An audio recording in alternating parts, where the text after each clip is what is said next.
हाँ जी, तो hello everyone, कैसे हो आप सब लोग। आप देख रहे हो डे 14 का session number 1 only on the champion eagle. और आज के सेशन नंबर 1 में हम अपनी बायोलॉजी को कंटिन्यू करेंगे, जिसमें अपना बॉटनी का फर्स्ट चैप्टर चल रहा था क्लास 12th का, जिसमें आज हमने कंटिन्यू करना था पिस्टल, मेगास्पोरेंजियम और एम्ब्रियोसैक वाला टॉपिक। ठीक है, तो उसमें से हमने पढ़ लिया था लास्ट टाइम। अगर हम रिवाइज करें तो हमने क्या क्या किया था उसमें। हमने पिस्टल्स को, फ्लावर्स को दो टाइप्स में डिवाइड किया था। ठीक है, देखो फ्लावर्स को हमने दो कैटेगरीज में कैटेगराइज किया था। कौन सी थी? मोनोकार्पुलरी और मल्टीकार्पुलरी। फीमेल फ्लावर्स की बात कर रहे हैं ना।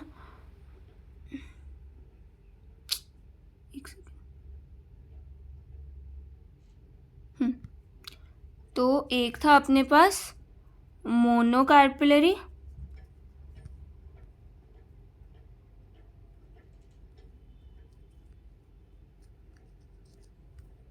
और सेकंड है अपने पास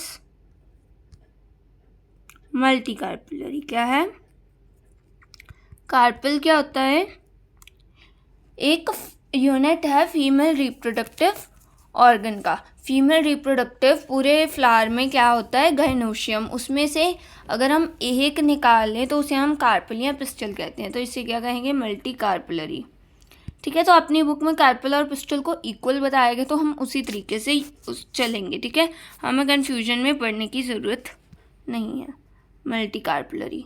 ठीक है, मल्टी कार्पुलरी आगे दो टाइप्स में डिवाइडेड हैं, सिनकार्पस और एपोकार्पस।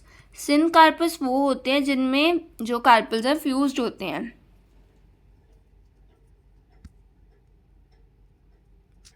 और एपोकार्पस वो होते हैं जिनमें कार्पल्स फ्यूज्ड नहीं होते,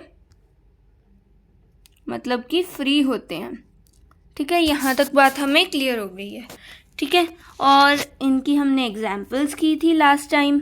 ठीक है, और यहाँ पे भी आप देखो, सिनकार्पस की एग्जाम्पल कौन सी की थी हमने? पापावेर की थी।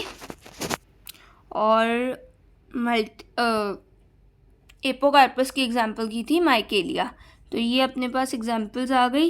इसके बाद आज हमने स्टार्ट करना था यहाँ से, arising from the placenta. Placenta के बारे में हमने पढ़ लिया था, है ना, लास्ट लेक्चर में। प्लेसेंटा क्या होता है? टाइप्स ऑफ प्लेसेंटेशंस भी मैंने आपको बता दी थी। मार्जिनल होती है ना, एक्सियल होती है, डिफरेंट डिफरेंट।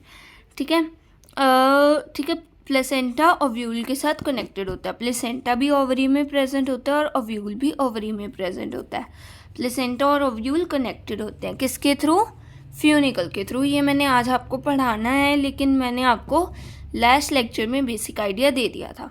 ठीक है, the number of ovules in an ovary may be 1 like in wheat, paddy और मैंगो, और many like in papaya, watermelon, orchids, musk melon, so many examples. ठीक है, क्योंकि ओवरी क्या बनती है? फ्रूट बनता है, और ओव्यूल का बनता है?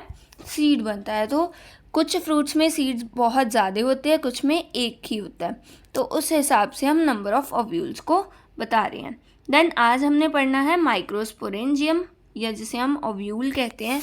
सॉरी, माइक्रोस्पोरेंजियम मेल्स में होता है, मेगास्पोरेंजियम। ठीक है, मेगास्पोरेंजियम या जिसे हम ओव्यूल कहते हैं उसके बारे में। ठीक है, मेगास्पोरेंजियम में ओव्यूल हम कहते हैं, और उसका आज हमने स्ट्रक्चर पढ़ना है। देन हम मेगास्पोरोजेनेसिस के बारे में पढ़ रहे होंगे। यहाँ तक बात क्लियर हो गई? अब चलो हम स्टार्ट करते हैं इस टॉपिक को। और सबसे पहले, जैसे हमने पिछले लेक्चर में किया था वैसे ही करेंगे। सबसे पहले एनसीईआरटी को रीड करेंगे, आपको पता चलेगा आपको कुछ भी नहीं समझ आएगा।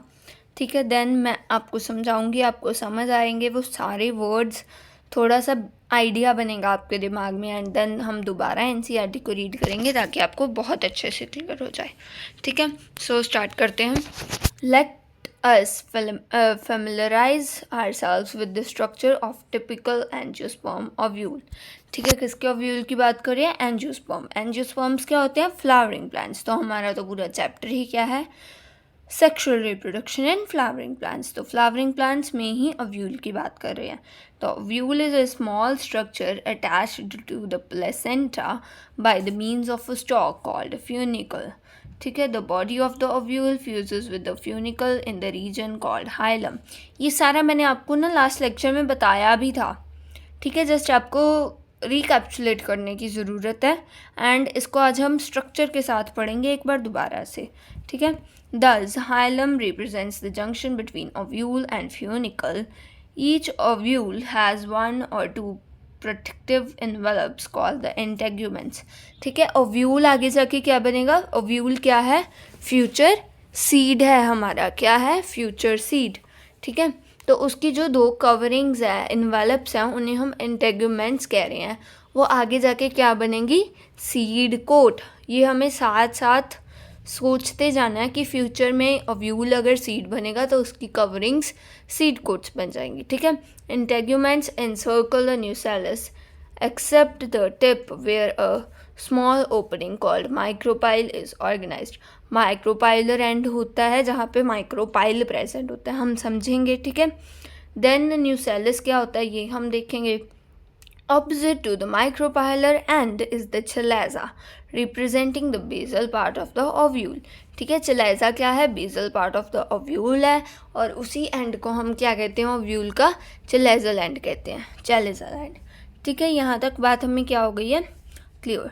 अब यहाँ पे एक और है अपने पास, वो भी हम पढ़ ही लेते हैं। Enclosed within the integuments is a mass of cells called the nucellus. ठीक है, The cells of the nucellus have abundant reserve food material. nucellus के पास क्या होता है? reserve food material होता है।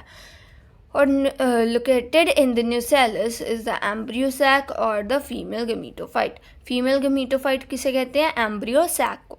ठीक है, मेल्स में फीमेल गमीटोफाइट किसे कहते थे? पोलन ग्रेन को। और फीमेल गमीटोफाइट किसे कहते हैं? एम्ब्रियोसैक को। और एम्ब्रियोसैक प्रेजेंट किस में होता है? न्यूसेलस में। न्यूसेलस किस में प्रेजेंट होता है? ओव्यूल में। ठीक है, and ovule generally has a single embryo sac formed from a megaspore. और एम्ब्रियोसैक क्या होता है ये मैं आपको बताऊंगी कैसे फॉर्म होता है, और ये मेगास्पोर से फॉर्म होता है। क्यों? क्योंकि हम मेगास्पोरेजेनेसिस पढ़ेंगे, उसमें हम मेगास्पोर पहले फॉर्म होगा, देन उसमें से एम्ब्रियोसैक फॉर्म होगा, हम देखेंगे सारी चीज़ को। ठीक है, यहाँ तक बात हमें क्या हो गई है? क्लियर हो गई है। एक बार इस स्ट्रक्चर को देखो आप, ये क्या है? अपना ओव्यूल दिखाया गया हमें। तो ओव्यूल में आप सबसे पहले देखो, यहाँ पे कुछ अपने पास इस तरीके से प्लेसेंटा प्रेजेंट होगा ओवरी में, और ये प्लेसेंटा इस फ्यूनिकल के थ्रू क्या है? यहाँ पे है ना फ्यूनिकल के थ्रू क्या है? ओव्यूल से कनेक्टेड है। ओव्यूल इतना पार्ट है। ठीक है, और ओव्यूल पे किस पॉइंट पे कनेक्टेड है उसे हम कहते हैं हाइलम। क्या कहते हैं हम? हाइलम। ठीक है, यहाँ तक बात हमें क्या हो गई है? क्लियर हो गई है। Placenta is connected to the ovule through the funicle at a point called hilum on the ovule. यहाँ तक बात हमें क्या हो गई है? क्लियर हो गई है। माइक्रोपाइल हम समझेंगे अभी। ठीक है, देन आउटर इंटेग्यूमेंट और इनर इंटेग्यूमेंट्स आ गई है अपने पास, मतलब कि ओव्यूल की दो कवरिंग्स होती हैं। ठीक है, प्रोटेक्टिव एनवेलप्स कहते हैं जिन्हें हम। न्यूसेलस होता है यहाँ पे प्रेजेंट, न्यूसेलस के सेल्स। न्यूसेलस आगे डिवाइड करके डिफरेंशिएट करके एम्ब्रियोसैक फॉर्म करते हैं, और एम्ब्रियोसैक न्यूसेलस के अंदर फिर प्रेजेंट होता है। यहाँ तक बात हमें क्या हो गई है? क्लियर हो गई है। ठीक है, ये देखो यहाँ पे हम अगर ओव्यूल को रखना चाहे तो इस तरीके से बिठा सकते हैं हम ओव्यूल को। तो ये क्या है? बेजल पार्ट है, नीचे वाला पार्ट है, तो उसे हम क्या कहते हैं? चिलाइजल पोर कहते हैं। और ये इस एंड को, ओव्यूल के दो एंड्स होते हैं, एक को हम चिलाइजल एंड कहते हैं और दूसरे को हम माइक्रोपाइलर एंड कहते हैं। ये कौन सा एंड है? माइक्रोपाइलर एंड है। ठीक है, माइक्रोपाइलर एंड में क्या है? माइक्रोपाइल है, मतलब कि एक कवरिंग है, यहाँ पे इंटेग्यूमेंट्स नहीं प्रेजेंट होती हैं। ठीक है, आपको ज़रूरत नहीं है कि इंटेग्यूमेंट्स क्यों नहीं प्रेजेंट होती हैं, ऑल दैट। बस आप इतना समझो कि जो सीड होता है उसमें ओव्यूल होता है, उसमें इंटेग्यूमेंट्स एक पॉइंट पे नहीं प्रेजेंट होती हैं, उस पॉइंट को हम माइक्रोपाइल कहते हैं। और माइक्रोपाइलर पोर इसे हम कहते हैं, इस पॉइंट को। जिसके जहाँ पे न्यूसेलस है, जिसके ऊपर इंटेगुमेंट्स नहीं है, उस न्यूसेलस वाले पार्ट को हम माइक्रोपाइलर पोल कहते हैं, और उसके ऊपर हम माइक्रोपाइल कहते हैं जहाँ पे इंटेगुमेंट्स नहीं प्रेजेंट है। एंड देन उस पूरे एंड को हम माइक्रोपाइलर एंड कहते हैं और बेसल एंड को हम चैलिसल एंड कहते हैं। यहाँ तक बात हमें सारी क्या हो गई है, क्लियर हो गई है। ठीक है, तो एक बार हम इसका स्ट्रक्चर ड्रॉ करते हैं। एक सेकेंड।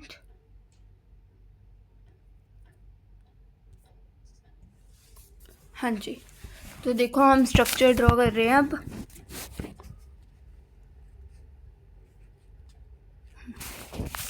तो सबसे पहले अपने पास कुछ इस तरीके से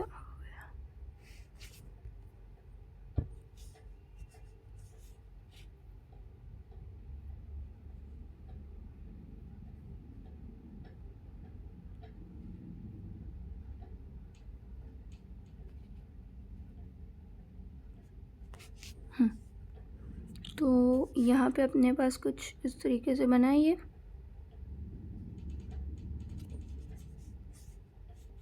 ऑलमोस्ट ठीक ही है।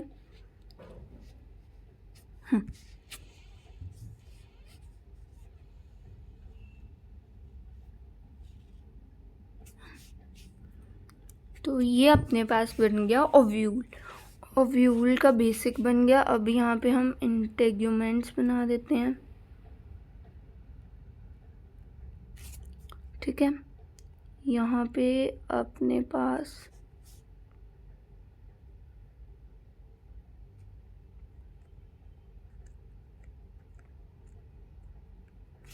ये अपना क्या बन गया है, एम्ब्रियो सैक बन गया है।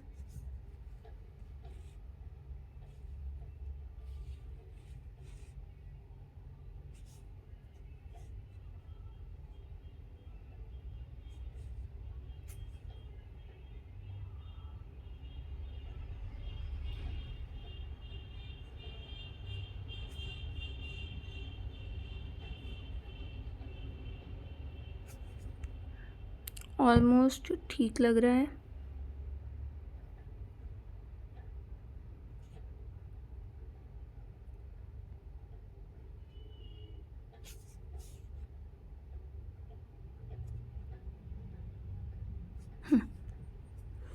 तो इस तरीके से बन गया। एंड देन अपने पास यहाँ पे क्या आएगी, इनर एक और इंटेग्यूमेंट इधर से।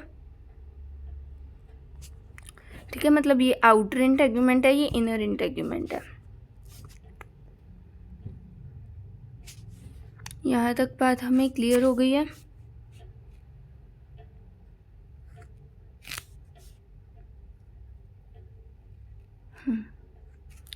तो इसके बाद अपने पास यहाँ पे आएगा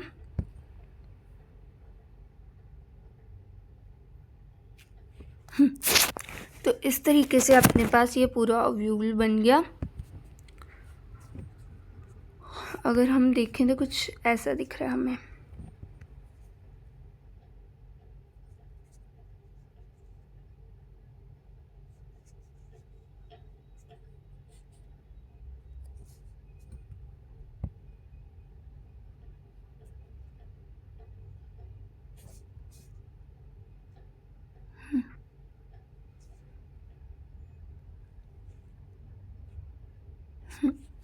तो ये देखो अपने पास अब बेटर लग रहा है ओव्यूल। ठीक है, तो ऐसा कुछ ओव्यूल होता है अपना। यहाँ पे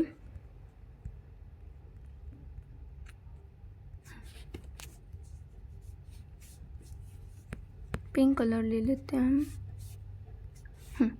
तो यहाँ पे ये क्या है, एम्ब्रियो सैक है। एम्ब्रियो सैक के बाहर यहाँ पे क्या है, न्यूसेलस के सेल्स हैं। न्यूसेलस, ये है एम्ब्रियो सैक। देन अपने पास आते हैं इंटेग्यूमेंट्स। दो इंटेग्यूमेंट्स है।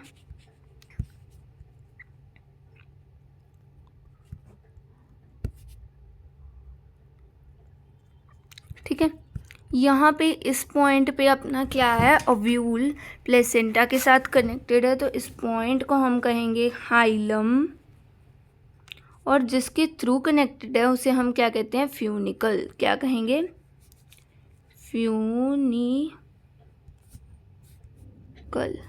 ठीक है, यहाँ तक बात हमें क्या हो गई है, फ्यूनिकल। और ये फ्यूनिकल आगे कनेक्टेड किससे होती है, आप ये चीज़ भी देखो, यहाँ पे ये कनेक्टेड होगी अपनी प्लेसेंटा से। ठीक है, ओवरी में जो प्लेसेंटा है उससे कनेक्टेड हो गया ओव्यूल। ठीक है, यहाँ तक बात हमें क्या हो गई है, क्लियर हो गई है। यहाँ पे देखो इंटेगुमेंट्स नहीं प्रेजेंट है, इस पॉइंट को हम कहते हैं माइक्रोपाइल,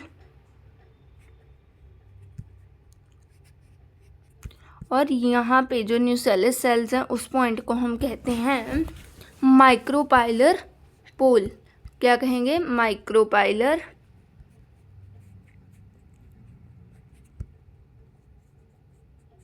पोल। यहाँ तक भी बात हमें क्लियर हो गई है। देन अब पूरे ओव्यूल को अगर आप देखो तो इस पूरे पार्ट को, ऊपर वाले पार्ट को हम क्या कहते हैं, हम कहते हैं माइक्रोपाइलर एंड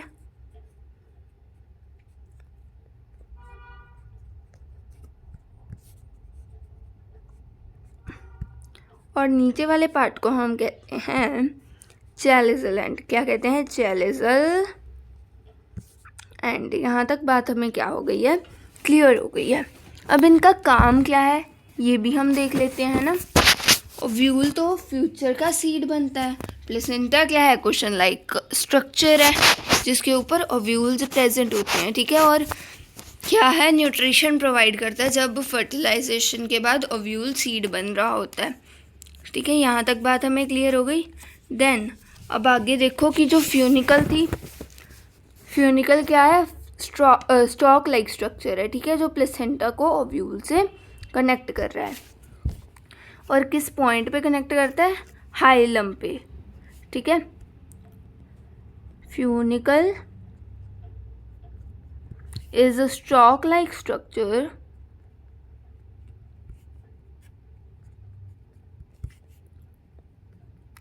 ठीक है, जो क्या करेगा, प्लेसेंटा एंड ओव्यूल को कनेक्ट करेगा। ठीक है, एंड देन अपने पास हाइलम आता है। हाइलम क्या है, वो पॉइंट है। ठीक है, यहाँ आप कह सकते हो रीजन है जहाँ पे क्या है, फ्यूनिकल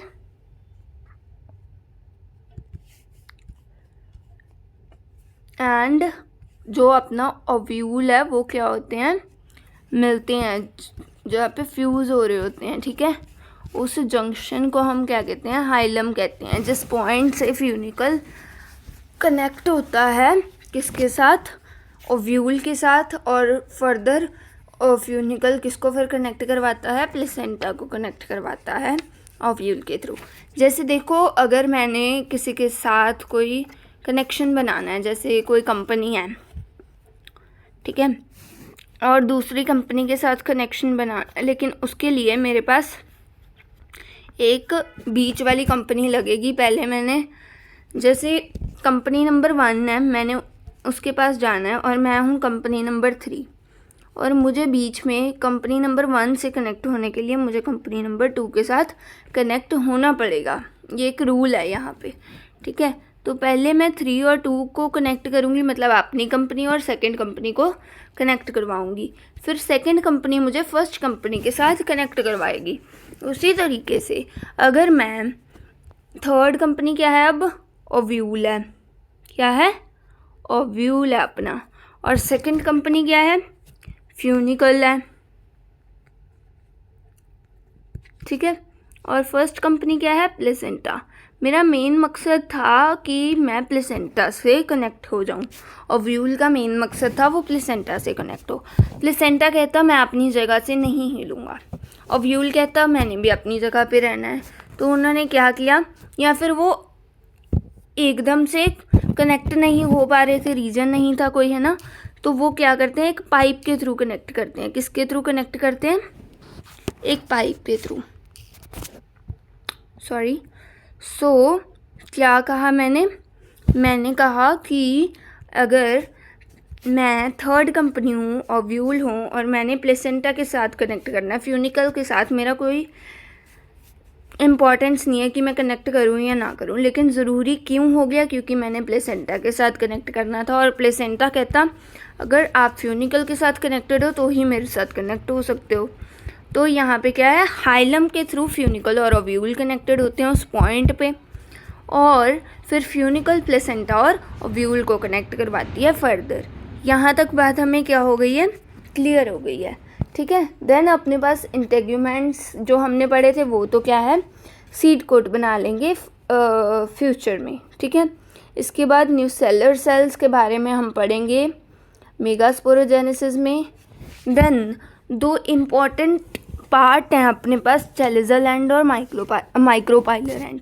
मतलब वो ना एक पोजीशन सेट करने के लिए है, जब आपके पास मेगास्पोरोजेनेसिस के बाद कुछ सेल्स बनेंगे, एंटीपोडल्स, सिनर्जिड्स, ठीक है, मैं आपको बताऊंगी अभी। तो वो माइक्रोपाइलर एंड पे होते हैं कुछ सेल्स और कुछ चैलिज़ल एंड पे होते हैं। तो वो उनको लोकेट करने के लिए एक ईजी है, तो हमने लोकेशन की हुई है। जैसे इंडिया तो पूरा है, अगर मैं कहूँ मैं इंडिया में रहती हूँ तो कहाँ पे रहती हूँ आपको कैसे पता चलेगा? अगर मैं कहूँ इंडिया में मैं दिल्ली में रहती हूँ तो आपको कैसे पता चलेगा? दिल्ली में भी बहुत सारे पॉइंट्स हैं।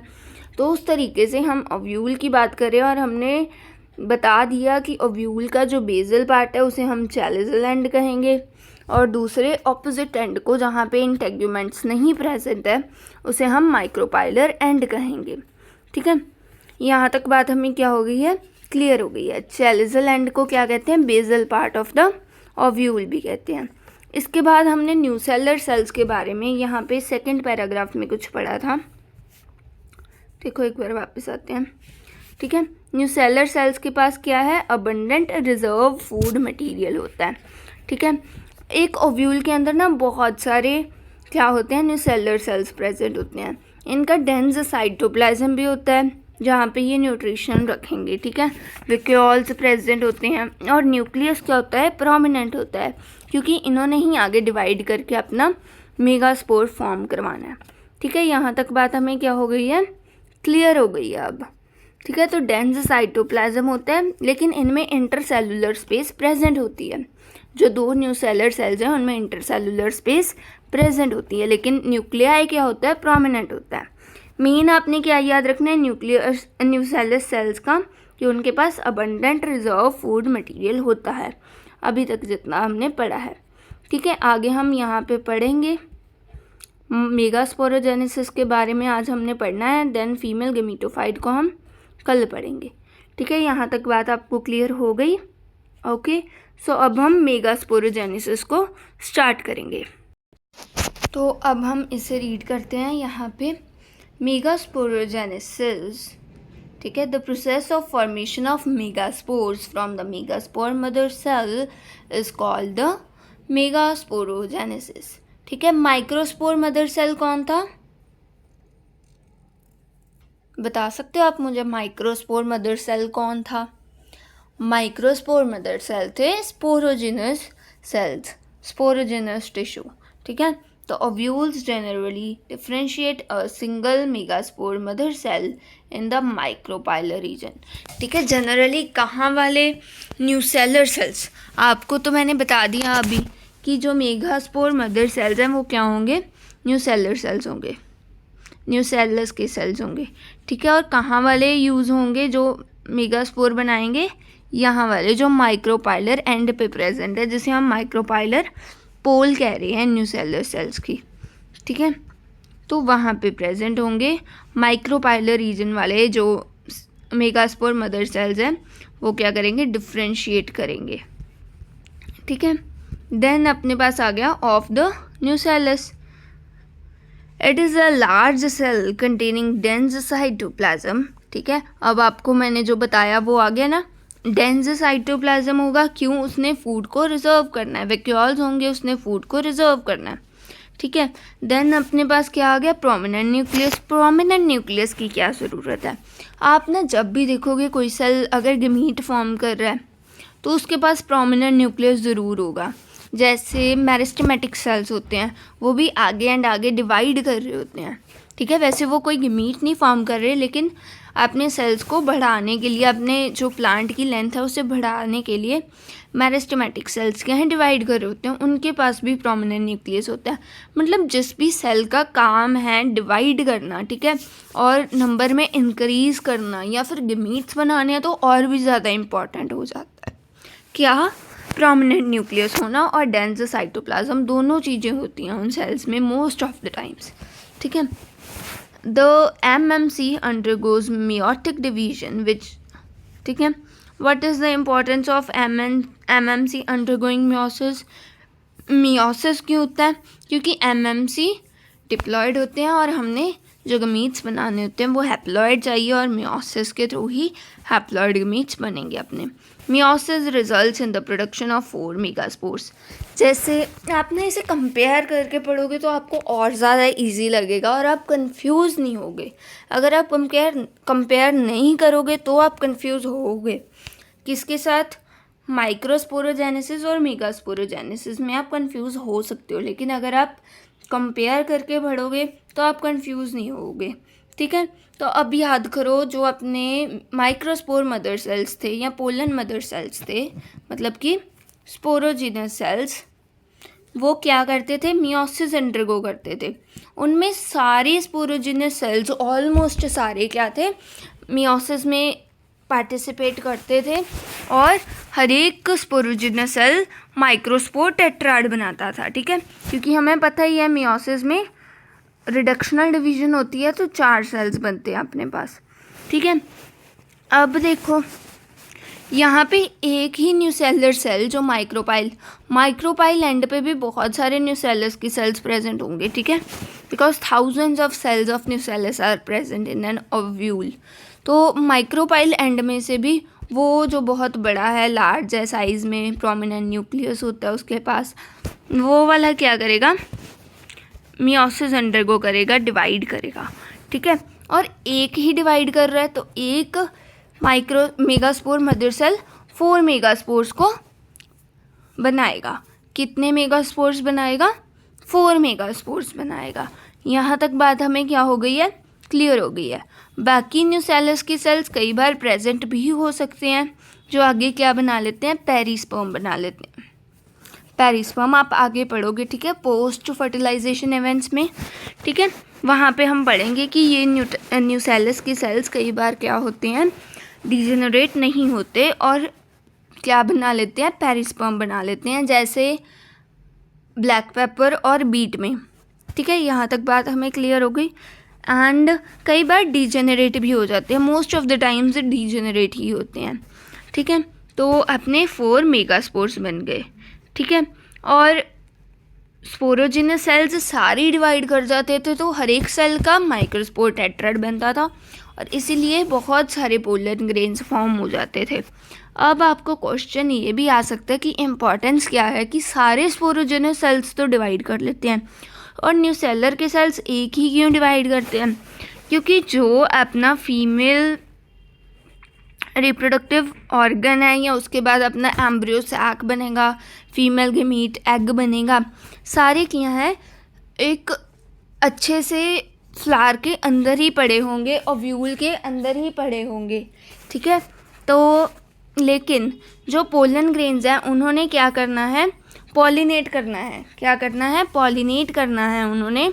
सो वो क्या है, लार्ज नंबर में होते हैं, क्योंकि हर बार ज़रूरी तो नहीं है कि पोलन ग्रेन से अपने कंपैटिबल फ्लावर पे गिरेगा और आगे सेल्फ पॉलिनेशन होगी, या फिर कई बार ये भी हो सकता है कि पोलन ग्रेन पॉलिनेट हो के किसी और जगह पे चले जाएं, फ्लावर के पास जाएं ना, जैसे हनी भी लेके ना जाए उसको फ्लावर के पास, कई बार बीच में गिर सकते हैं पोलन्स, ठीक है। मतलब कि प्रोबेबिलिटी बहुत कम होती है हर एक पोलन की फर्टिलाइज होने की, लेकिन मोस्टली क्या होता है, जो एग्स होते हैं फर्टिलाइज हो जाते हैं क्योंकि वो सेफ पड़े होते हैं फ्लावर के पास, कोई ना कोई पोलन ग्रेन आके तो उस पर गिर ही जाएगा ना और फर्टिलाइजेशन अक्कर हो जाएगी। तो इसीलिए हमें इतने ज़्यादा एग्स की ज़रूरत नहीं होती है, लेकिन पोलन ग्रेन्स लार्ज नंबर में रिक्वायर्ड होते हैं। सेम रीज़न आप ह्यूमन रिप्रोडक्शन में पढ़ोगे कि स्पर्म्स के नंबर मिलियंस में होता है, लेकिन एग क्या होता है 1 मंथ में 1 एग ही रिलीज़ होता है। ठीक है, तो दैट्स द रीज़न कि फीमेल्स में एक एग क्यों होता है और मेल्स में बहुत ज़्यादा क्यों होते हैं। ठीक है, यहाँ तक बात हमें क्या हो गई है क्लियर। अब आप यहाँ पे देखो भी, ये क्या है अपने पास माइक्रोपाइलर एंड है, और माइक्रोपाइलर एंड का जो न्यूसेलस का सेल है वो जो सबसे बड़ा है वो वाला न्यूसेलस का सेल क्या है डिवाइड करेगा, जिसे हम मेगास्पोर मदर सेल कहेंगे। ठीक है, और वो न्यूसेलस का सेल पहले फर्स्ट मियोटिक डिवीजन हुई। फर्स्ट मियोटिक डिवीजन में 2 सेल्स बनते हैं, हमें पता है, ये हमने सेल डिवीजन चैप्टर में पढ़ा हुआ है। तो माइक्रोस्पोर डायड बन गया, देन वो 2 सेल्स आके डिवाइड करते हैं सेकंड मियोसिस 2 होता है और मेगास्पोर टेट्राड बन जाएगा। ये क्या था मेगास्पोर डायड और ये क्या है मेगास्पोर टेट्राड।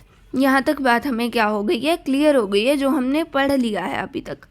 ठीक है, और इन चारों मेगास्पोर्स में से भी एक ही रह जाता है, बाकी 3 डीजेनरेट हो जाते हैं, क्योंकि हमें एट दी एंड तो एक ही एम्ब्रियो सैक चाहिए और उस एम्ब्रियो सैक में भी एक ही एग चाहिए।